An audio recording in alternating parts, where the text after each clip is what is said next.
মরুভূমি, ক্ষুধা, ভয় এবং তারপর আসমান থেকে ঝরে পড়া অলৌকিক খাবার।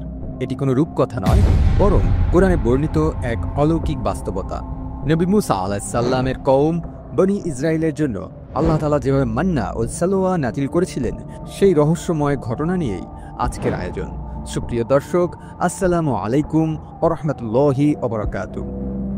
আল্লাহর অলৌকিক কুদরতে ফিরআউন ও তার সেনাবাহিনী সাগরের মধ্যে ডুবে গেল, আর নবী মুসা আলাইহিস সালাম তার কওম বনি ইসরায়েলকে নিয়ে সেই পথ পাড়ি দিলেন, যা একসময় ছিল সমুদ্র। বাঁচার আনন্দে উল্লাসিত জাতি তখন নতুন যাত্রায় পা রাখে, কিন্তু তাদের সামনে ছিল এক কঠিন পরীক্ষা, সিনাই মরুভূমি। মরুভূমির ধুলো, সূর্যের দাহ, ক্লান্ত শরীর আর পানির অভাব, এগুলো যখন সহ্য সীমার বাইরে চলে যায়, তখনই ধৈর্যচ্যুত হয়ে যায় বনি ইসরায়েল। ক্ষুধায় কাতর এই জাতি তখন নবী মুসা আলাইহিস সালামের নিকট আকুতি জানায়, হে মুসা, আমাদের খাওয়ার জন্য কিছু ব্যবস্থা করুন। তাদের কণ্ঠে ছিল ক্ষুধার চিৎকার, চোখে ছিল পানি, আর আকাশের দিকে আশাবাদের দৃষ্টি। মানুষ যখন অসহায় হয়ে পড়ে, তখনই মহান আল্লাহর রহমতের দরজা খুলে যায়। আল্লাহ পাক বলেন, আর আমি তোমাদের উপর মান্না ও সালোয়া বর্ষণ করেছিলাম, খাও, তা উত্তম, যা আমি তোমাদেরকে রিজিক করেছি। আর তারা আমাদের প্রতি জুলুম করেনি, বরং নিজের উপরই জুলুম করছে। সূরা আল বাকারা আয়াত 57। এই আয়াতে আল্লাহ তাআলা স্পষ্ট করে বলেছেন, এই আসমানি খাবার ছিল তাদের পক্ষ থেকে এক অলৌকিক উপহার, কিন্তু তাদের কৃতজ্ঞতার পরিবর্তে দেখা দিল অবাধ্যতা। তাফসিরে কুরতুবী ও ইবনে কাসির অনুসারে এই খাবার প্রতিদিন সকালে কুয়াশার মতো নেমে আসত এবং নির্দিষ্ট স্থানে পড়ে থাকত। সালোয়া পাখিগুলো কম শক্তিশালী, সহজে ধরা যেত, এমনভাবে পাঠানো হতো। তাদের জন্য রান্না বা সংরক্ষণের ঝামেলা ছিল না। এ ছিল এক পরিপূর্ণ পুষ্টিকর খাবার, যা স্বয়ং আল্লাহর পক্ষ থেকে ছিল। এই মুহূর্তে কল্পনা করুন, এক মরুভূমির মধ্যে কখনো কৃষিকাজ বা বাজার ছাড়াই পুরো জাতির জন্য খাবার আকাশ থেকে ঝরে পড়ছে। এ কেবল খাবারই নয়, ছিল ঈমানের এক বড় পরীক্ষা ও আল্লাহর অসীম কুদরতের এক জীবন্ত নিদর্শন। রাত গভীর, আকাশ নিস্তব্ধ। বনি ইসরায়েল ঘুমিয়ে আছে মরুভূমির ঠান্ডা বালির উপর। কারো মুখে জ্বালা, কারো পেটে ক্ষুধা, কিন্তু রাত পেরিয়ে যখন ভোর হয়, তখনই খুলে যায় রহমতের দরজা। তারা দেখতে পায় ভোরের শিশিরের মতো জমে আছে এক রহস্যময় খাদ্য। এটি ছিল মান্না, সাদা ঝকঝকে, হালকা ও মিষ্টি। দেখতে অনেকটা মৌচাক বা বরফের ছোট ছোট টুকরোর মতো। এটা তারা পাথরের উপর, গাছের পাতার উপর কিংবা বালুর উপর স্তরে খুঁজে পেত। খাবারটি মুখে দিলেই মিলত এক অপূর্ব স্বাদ, মধুর মতো মিষ্টি, আবার হালকা ও আরামদায়ক। তাফসির ইবনে কাসির অনুযায়ী মান্না ছিল একটি সাদা বস্তু, যা শিশিরের মতো পড়ত এবং তা স্বাদ ছিল মধুর মতো। এটি ছিল এমন এক খাদ্য যা আল্লাহ বিশেষভাবে তাদের জন্য সৃষ্টি করেছিলেন। এটি নষ্ট হতো না, বরং সহজেই পরিপাকযোগ্য ছিল। এই মান্না তারা শুধু কাঁচা খেত না, তারা এটিকে সিদ্ধ করত, কখনো রুটি বানাতো, কখনো তৈরি করত স্যুপ। এটি ছিল প্রতিদিনের রুটিন রিজিক, একটি অলৌকিক উপহার যা তাদের তৃপ্তি আর কৃতজ্ঞতার পরীক্ষা হিসেবে প্রতিদিনই আসত। আর দিনের একটু পরেই তারা দেখতে পেত দূর থেকে এক ঝাঁক পাখি উড়ে আসে। হঠাৎ করেই কোয়েল পাখির মতো ছোট ছোট সালোয়া পাখিগুলো নেমে আসতো তাদের তাঁবুর পাশে। অবাক বিষয় ছিল, এই পাখিগুলো ছিল একেবারে ক্লান্ত ও দুর্বল, এমনভাবে বসতো যেন তারা ধরা দেওয়ার জন্যই এসেছে। তাফসির কুরতুবী ও ইবনে কাসির অনুযায়ী সালোয়া ছিল হালকা ছোট পাখি, অনেকটা কোয়েল পাখির মতো, যা এতটাই দুর্বল হয়ে তাদের মাঝে এসে পড়ত যে সহজেই হাত দিয়ে ধরে ফেলা যেত। এই পাখির মাংস ছিল নরম ও সুস্বাদু।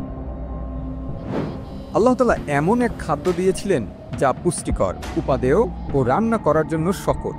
মরুভূমির এই শুষ্ক পরিবেশে, যেখানে একটি তৃণও গজায় না, সেখানে প্রতিদিন আকাশ থেকে নেমে আসে এমন সুস্বাদু খাবার, এ যে এক মহান কুদরতের নিদর্শন। এই খাবার ছিল শুধু দেহের জন্য নয়, ছিল আত্মার জন্য। প্রতিদিন সকালে এই রিজিক এসে তাদের মনে করিয়ে দিত, তোমরা আল্লাহর উপর ভরসা রাখো, তিনি রিজিকদাতা। এটি ছিল এক জাতির জন্য তাকওয়ার শিক্ষা।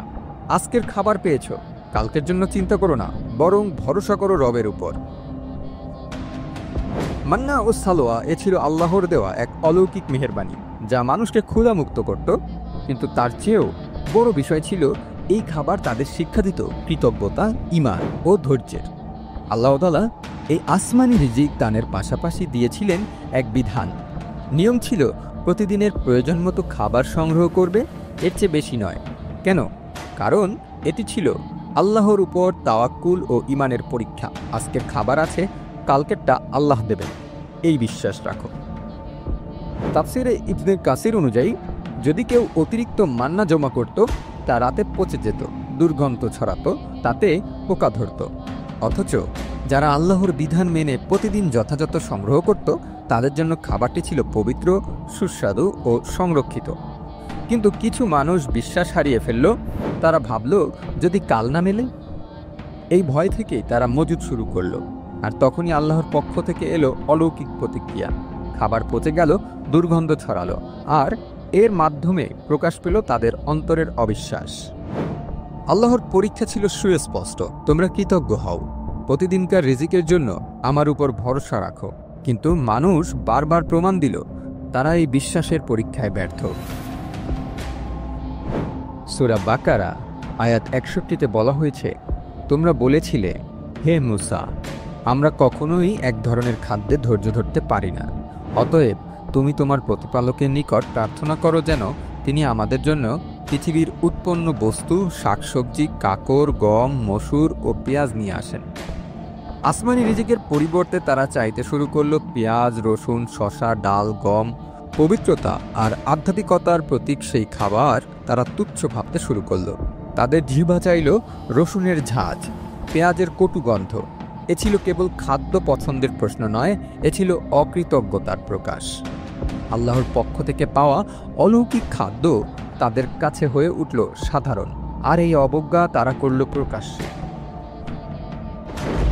এই আচরণে তারা আল্লাহর রহমতের বদলে পেলেন গজব, হারালেন সেই মহান নিয়ামত যা আসমান থেকে নেমে আসত প্রতিদিন। তা আর এলো না। এই কাহিনী আমাদের শিক্ষা দেয়, আল্লাহর দেওয়া নিয়ামতকে কখনো তুচ্ছ ভাবা চলবে না। ঐশ্বরিক খাদ্যের মাঝেই লুকিয়েছিল তাকওয়া, শুকর আর সত্যিকারের আত্মিক উন্নতির চাবিকাঠি। আল্লাহ যখন রিজিক দেন, তার সঙ্গে দেন বিশ্বাসের পরীক্ষাও। যারা রিজিককে চায় অথচ রিজিকদাতার প্রতি কৃতজ্ঞতা জানায় না, তাদের জন্য থাকে বঞ্চনার পরিণতি। এই খাবার মান্না ও সালোয়া শুধু খাদ্য ছিল না, ছিল এক অলৌকিক রহস্য। এটি ছিল আসমানি দয়ার জীবন্ত চিহ্ন। এমন এক নিয়ামত যা শুধু শরীরকে তৃপ্ত করত না, তাদের অন্তর, তাদের ঈমান, তাদের ভরসাকে পরীক্ষা করত প্রতিদিন।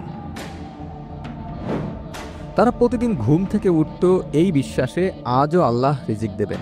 তাদের ঘরে মজুদ কিছুই নেই, বাজার নেই, জমি নেই, কিন্তু ছিল এক অদৃশ্য আস্থা, আল্লাহই আমাদের জীবিকা দেবেন। এই শিক্ষা, এই দৈনিক ভরসাই ছিল এই খাদ্যের মূল রহস্য।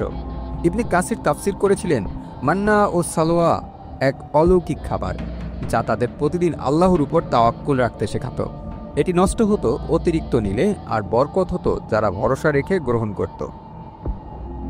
এই খাবার আসতো প্রতিদিন একইভাবে, একই নিয়মে, যেন সময়ের সাথে বাঁধা এক চিরন্তন প্রতিশ্রুতি। এ এক নিখুঁত আত্মিক পাঠ ছিল। বিশ্বাস রাখো রব্বে, কৃতজ্ঞ থাকো নিয়ামতে, এবং ত্যাগ করো ভয়, সন্দেহ ও মজুদ প্রীতি। মান্না ও সালোয়া ছিল এক মুজিজা, কিন্তু আরও বড় ছিল এর বার্তা। এই বার্তা আজও জীবন্ত। আল্লাহ যখন দেন, তিনি যথেষ্ট দেন। তবে সেই নিয়ামতের মূল্য পেতে হলে চাই তাওয়াক্কুল ও তাকওয়ার সংযম। যদি আমরা কৃতজ্ঞতা আর ভরসার পথ ছাড়ি, তবে হারিয়ে ফেলি সেই আসমানি রহমত যা শুধু খাদ্য নয়, ছিল এক আত্মিক আলো। আল্লাহর দেওয়া প্রতিদিনের রিজিকও এক রহস্য। তা যখন আসে কৃতজ্ঞ হৃদয়ে, তখন সেটি হয় জান্নাতি বরকতের এক ঝলক। আর যখন অবহেলা হয়, তখন তা হয়ে ওঠে পরীক্ষার বৃষ্টি।